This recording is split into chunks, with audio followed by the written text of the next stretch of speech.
আসসালামু আলাইকুম সবাইকে। Welcome back to my channel. আজকে আমি যেই প্রোডাক্টটা সম্পর্কে কথা বলবো সেটা হচ্ছে পন্ডস ব্র্যান্ডের অয়েল কন্ট্রোল ফেস ওয়াশ। এটা 2টা সাইজের হয়ে থাকে।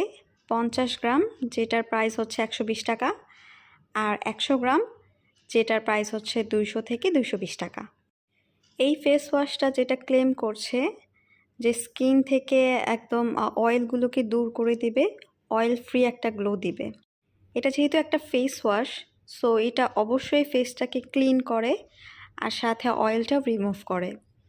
মেয়েদের পাশাপাশি যদি ছেলেরা চায় তাহলে তারাও এটা ইউজ করতে পারে।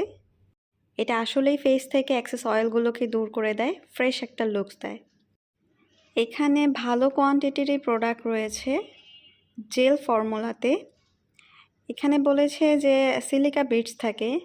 আমি যেটা খেয়াল করেছি, প্রথম যখন কিছুদিন আমি এটা ব্যবহার করেছি সিলিকা বিটসটা থাকতো, দেখা যেত, কিন্তু দেখা যাচ্ছে যে 7-8 দিন ইউজ করার পরে এই সিলিকা বিটসটা আর থাকতেছে না ফেস ওয়াশটাতে।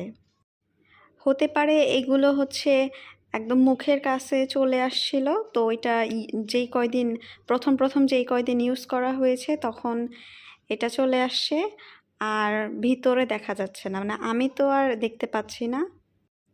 যাই হোক, এটা হচ্ছে আমার পার্সোনাল ওপিনিয়ন। সিলিকা বিটসটা আমার খুবই পছন্দের, তো সেই জন্য আমি বিষয়টা শেয়ার করলাম যে এখন আর আমি এটা দেখছি না। এটার শেলফ লাইফটা অনেক ভালো, 3 বছরের একটা শেলফ লাইফ আছে। অয়েলি অ্যান্ড কম্বিনেশন স্কিনের জন্য এই ফেস ওয়াশটা পারফেক্ট হবে। যদি ড্রাই স্কিন হয়ে থাকে সেক্ষেত্রে অ্যাভয়েড করাটাই ভালো হবে, কজ এটা স্কিনটা একটু ড্রাই করে দেয়, যেটা অয়েলি বা কম্বিনেশন স্কিনের জন্য বেশি একটা প্রবলেম হবে না। সো এই তো, সবাইকে থ্যাংক ইউ সো মাচ।